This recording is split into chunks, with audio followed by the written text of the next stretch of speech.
तो हम लोग नया चैप्टर शुरू कर रहे हैं और चैप्टर का नाम है डिविडेंड डिसीजंस।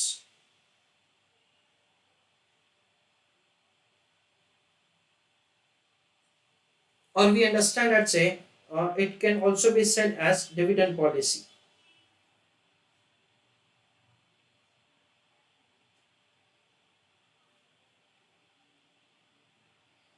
तो सबसे पहले चैप्टर का लर्निंग पॉइंट क्या वो हम लोग समझते हैं। एकदम अच्छी तरह से ध्यान दीजिएगा आप सब students. We understand that as a company हम लोग अलग अलग जगह से फंड्स इकट्ठा करते हैं। We raise the funds from the different sources of finance. यानी हमने क्या किया, इक्विटी शेयर कैपिटल इशू किया, हमने प्रेफरेंस शेयर कैपिटल इशू किया, हमने डिबेंचर से पैसा लिया, हमने लोन से पैसा लिया।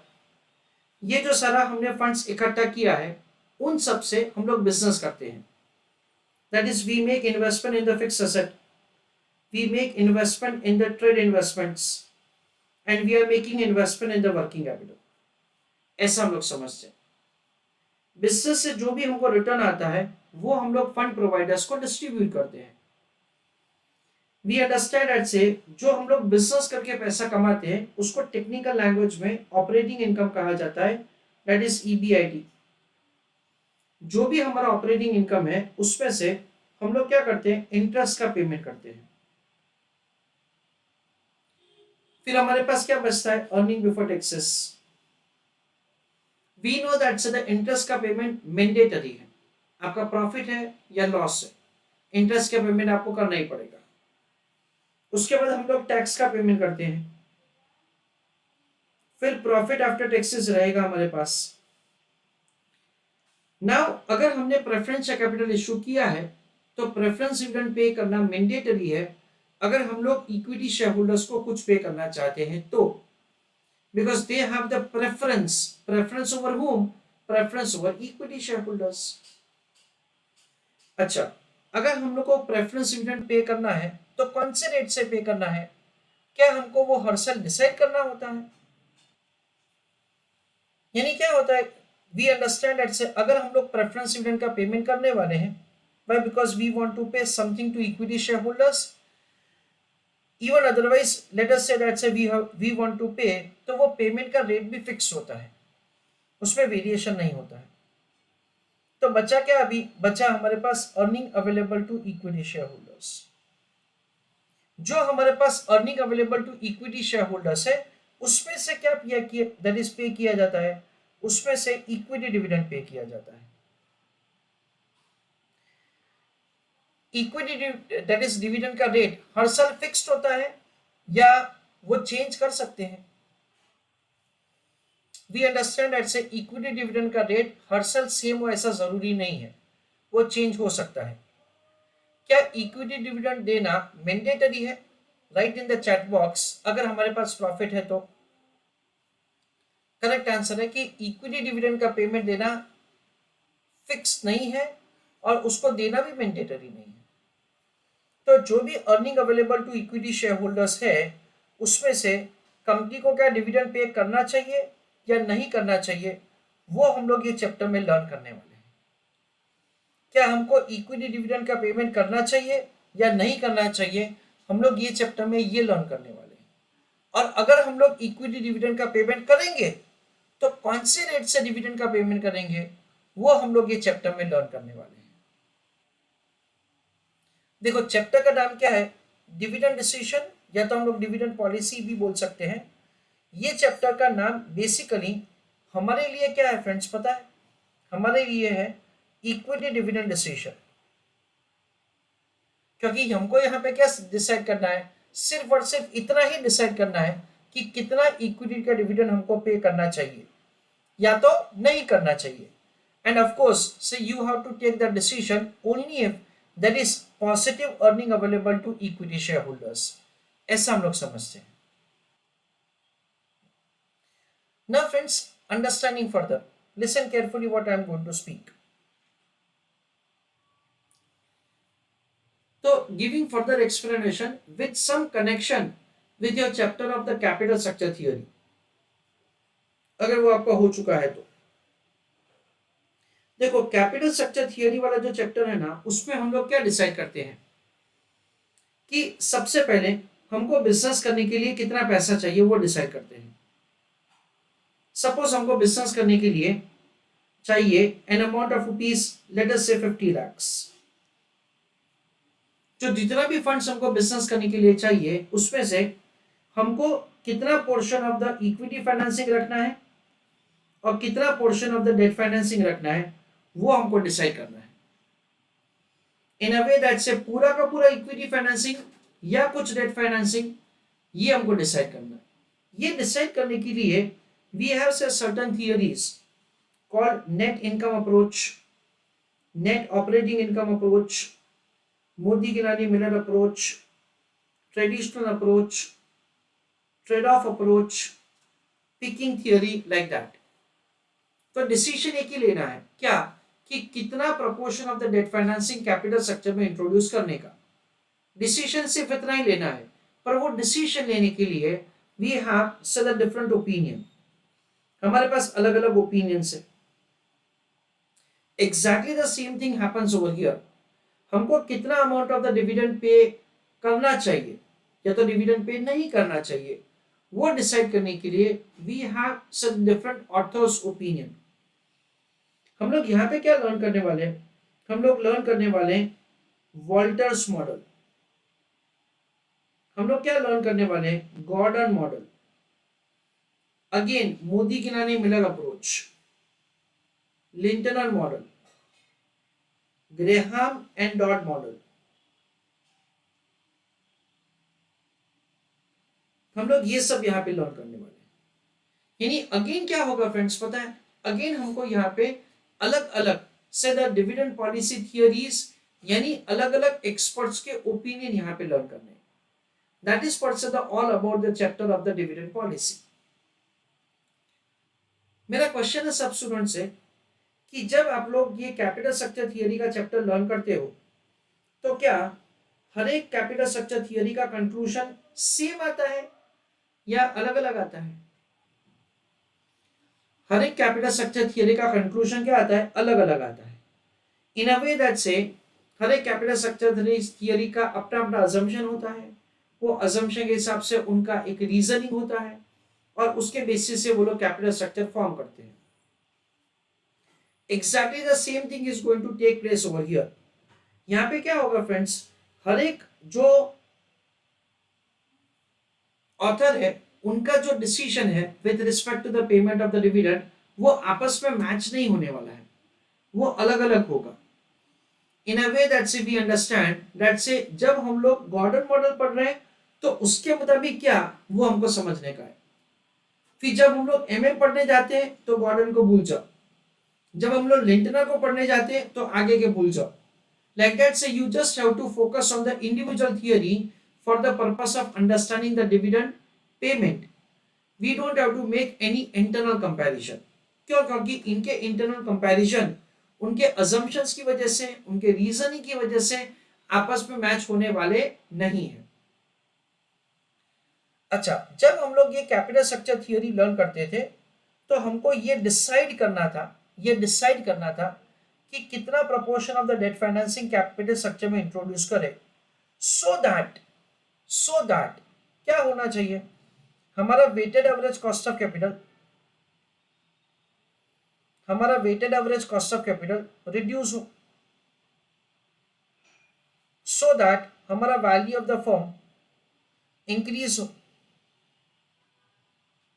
इसकी वजह से we are suppose to determine that say what amount of the debt financing should be introduced in the capital structure, ऐसा हम लोग समझते हैं।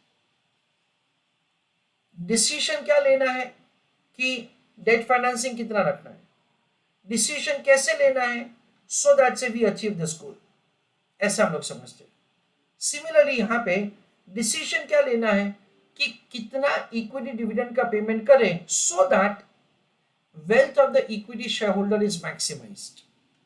ये डिसीजन कैसे लेना है, ये डिसीजन इस तरह से लेना है so that wealth of equity share holder is maximised. इस हिसाब से हमको डिसीजन लेना है। How do we measure wealth of the equity shareholders? Wealth of the equity shareholder is measured by way of current market price of equity share. Wealth of equity shareholder is measured by using the current market price of equity share. तो सबसे पहले हम लोग ये chapter के learning points लिख देते हैं और फिर हम लोग आगे चलते हैं. चलो heading write down, learning points of chapter.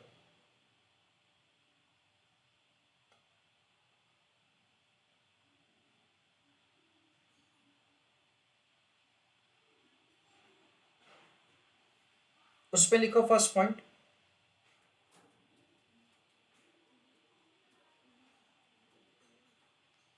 in this chapter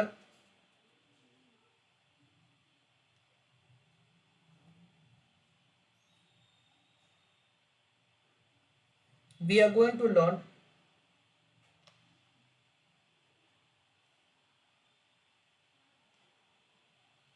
how to determine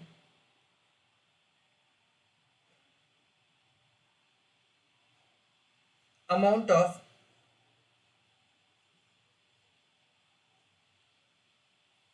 equity dividend. Full stop. Second point,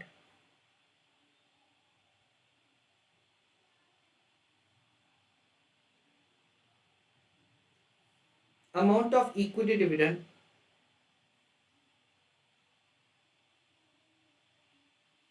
is to be decided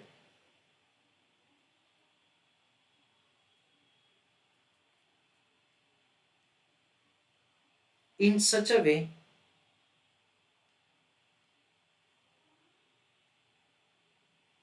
so that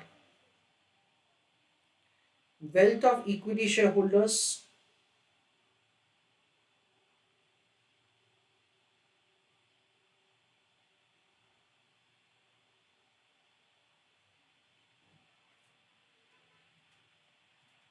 is maximized,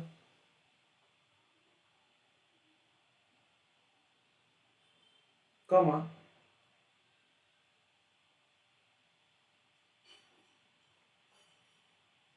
measured by way of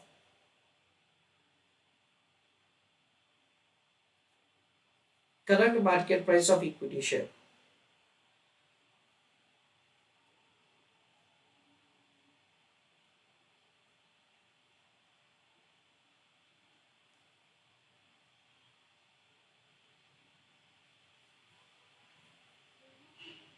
Full stop.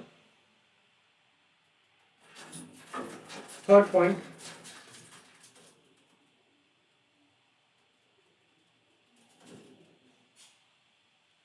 we are going to learn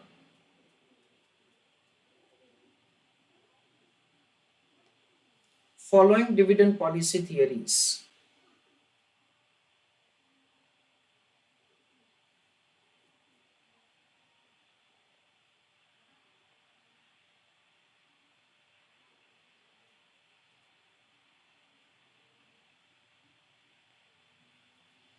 उस पे लिखो 1,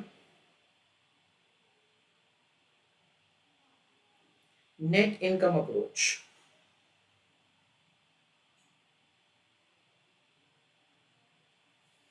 bracket में लिखो NI approach.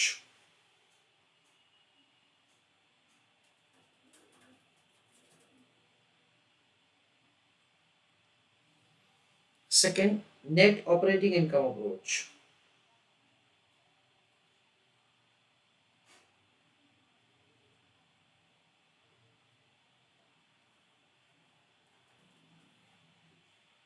I'm sorry, there is a mistake on my end. Sorry, there is a mistake. First लिखो Gordon approach, Gordon model. Second, write down Walter model. Third, write down approach. Bracket में लिखो Modigliani Miller model, that is Miller approach.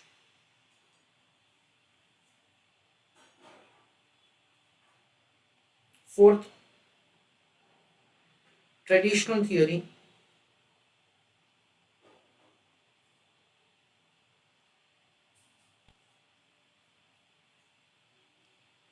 Fifth, trade-off approach.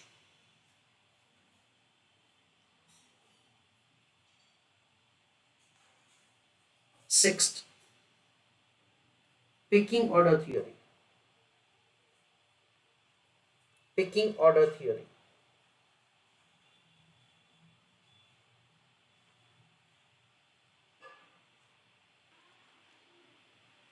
Again, there is a mistake.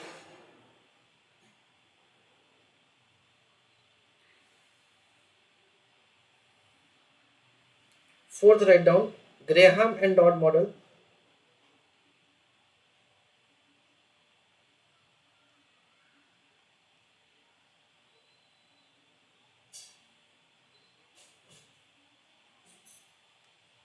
And last one, write down Linton model.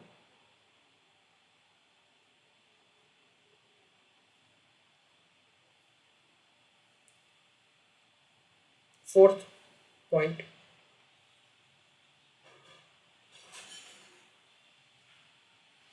importantly,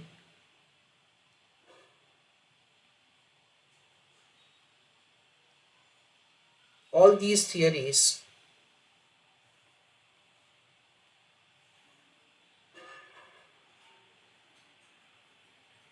may not match with respect to conclusion about dividend payment.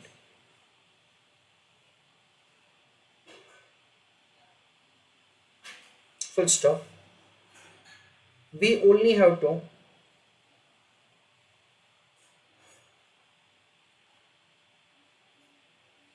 understand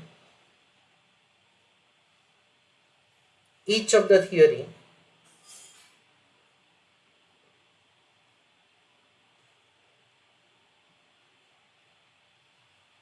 separately. Full stop.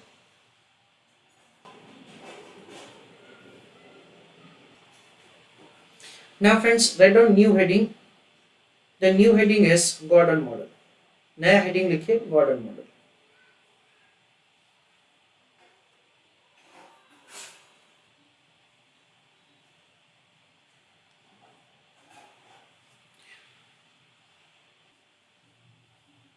तो सबसे पहले friends हम लोग Gordon model के assumptions समझते हैं और फिर हम लोग आगे चलते हैं. तो अजम्पशंस कुछ ऐसे हैं. सारे स्टूडेंट्स यहाँ पे ध्यान दीजिए, कुछ भी लिखेगा नहीं. पहला असम्पशन ये है, let's say there is only equity finance, there is no debt financing. That is the first assumption. Debt financing को फ्रेंड्स यहाँ पे इसलिए निकाल दिया है क्योंकि डेट फाइनेंसिंग होने की वजह से क्या हो सकता है, कंपनी का जो रेट ऑफ रिटर्न है ना वो वेरी हो सकता है. क्यों? क्योंकि अगर कंपनी ने डेट फाइनेंसिंग रेज किया then there is a possibility of getting advantage of the trading on equity. Trading on equity का मतलब क्या, you borrow at the less rate and you earn at a higher rate, उसको trading on equity बोला जाता है. तो उसकी वजह से रेट ऑफ अर्निंग में वेरिएशन आ सकता है. Since they want to keep the rate of earning also constant, that is the reason say the first assumption is that say there is only and only equity financing. There is no concept of the preferential capital and there is no concept of the debt financing. Second assumption ऐसा किया गया है कि यानी कि company का जो rate of earning है जिसके बारे में मैं आपको बता रहा था वो हमेशा के लिए कांस्टेंट रहेगा फॉर परपेचुइटी, उसमें कोई भी चेंज नहीं होगा. उस हिसाब से हम लोग डिविडेंड पॉलिसी का कंक्लूजन लिखेंगे. थर्ड, कॉस्ट ऑफ इक्विटी जो हम लोग कॉस्ट ऑफ कैपिटल चैप्टर में पढ़ते हैं उसका मतलब ये है दैट से द इन्वेस्टर यानी शेयर होल्डर का अपॉर्चुनिटी कॉस्ट जो है वो हमेशा सेम रहेगा, उस पर वापस कोई भी वेरिएशन नहीं आएगा with the change in the market circumstances. So the cost of equity is going to remain same. With that say we are going to take the decision about the equity dividend payment. चौथा, जो company decide करता है with respect to the payment of dividend यानी कि dividend pay out ratio and retention ratio, ये दोनों क्या रहेगा, कांस्टेंट रहेगा, it is not going to change. यानी सपोज की कंपनी का पॉलिसी ऐसा है कि हम लोग 60% डिविडेंड पे करते हैं और 40% रिटेन करते हैं, तो परपेचुअली के लिए यही पॉलिसी रहेगा, उस हिसाब से हम लोग वैल्यूएशन करेंगे। In a way that say the company's dividend policy is not going to change, it is going to remain same for perpetuity. Fifth, friends, again आपने cost of capital chapter में एक formula पढ़ा हुआ है, the growth rate. Growth rate is calculated as B into R. B का मतलब क्या होता है, retention ratio. R का मतलब क्या होता है, rate of earning. दोनों का जो multiplication होता है उसको growth rate बोला जाता है। देखो assumption है कि रिटेंशन रेशियो सेम रहेगा, अजम्पशन है कि रेट ऑफ अर्निंग सेम रहेगा, तो ऑफ कोर्स ग्रोथ रेट भी सेम रहेगा। That is what's the next assumption which has been made. Next assumption is made like this. Friends, अगर आपको याद है तो आप लोग कॉस्ट ऑफ इक्विटी का फॉर्मूलाज जो करते हैं, basically there are 4 formulas that say we have for cost of equity calculation. उसमें से एक फॉर्मूला कुछ ऐसा है, अगर आपको याद है तो अभी d1 अपॉन P0 प्लस जी, ऐसा है इसका फॉर्मूला। नाउ एग्जैक्टली यही का वही फॉर्मूला यूज किया गॉर्डन मॉडल ने for the purpose of making calculation of price of equity share.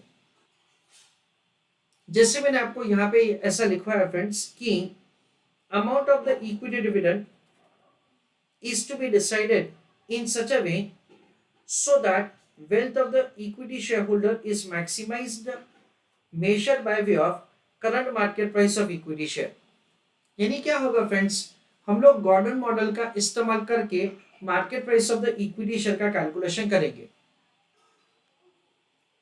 And for that Gordon model has used this formula only. हमको answer कौन से टर्म में चाहिए फ्रेंड्स, हमको आंसर P0 के टर्म में चाहिए।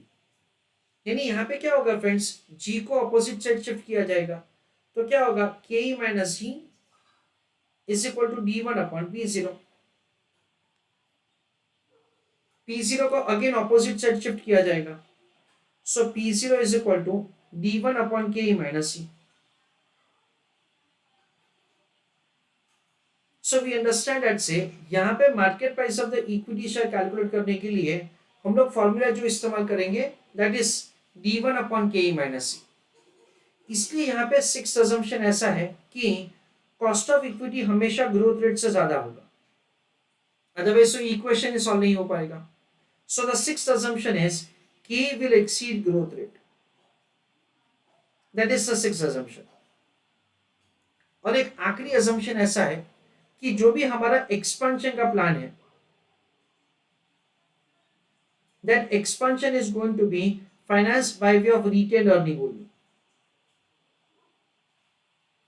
कोई भी हम लोग एक्सपेंशन करेंगे वो सिर्फ और सिर्फ रिटेन अर्निंग से करेंगे, ऐसा assumption। गॉर्डन मॉडल का कंक्लूजन क्या है वो मैं आपको थोड़ी देर में समझाता हूं, उसके पहले हम लोग इसके assumptions लिख देते हैं। चलो right on heading assumptions।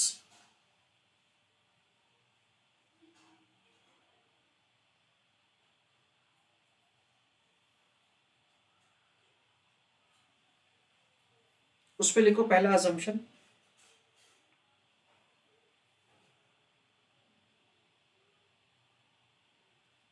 the company is having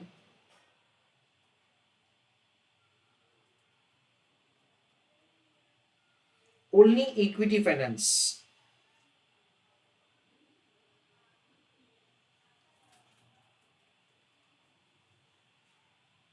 full stop।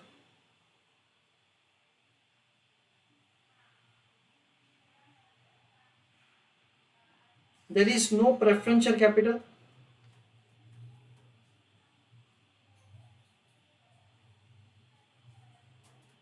or debt financing.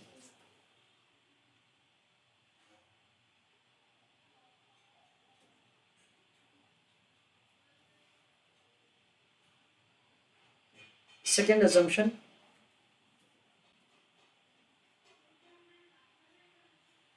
rate of earning of the company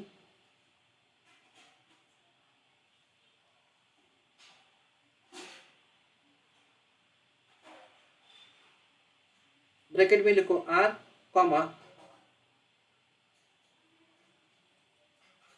cost of equity bracket में लिखो K comma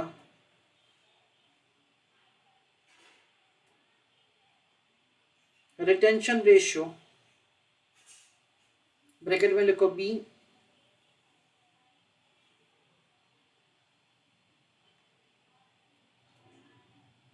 dividend pay out ratio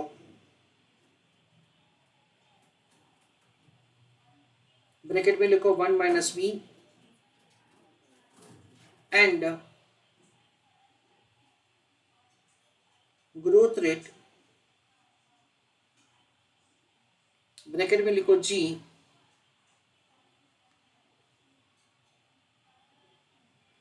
will always remain same.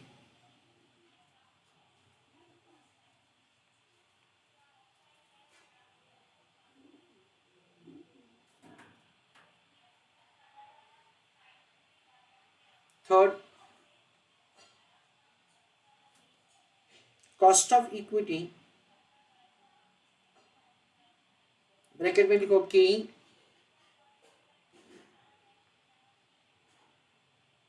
will always exceed growth rate.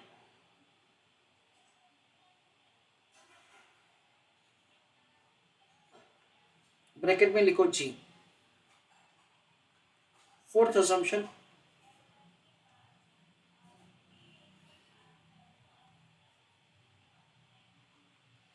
all investment proposals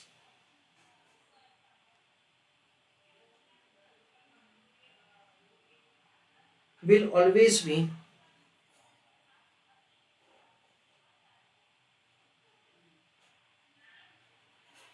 financed by retained earning.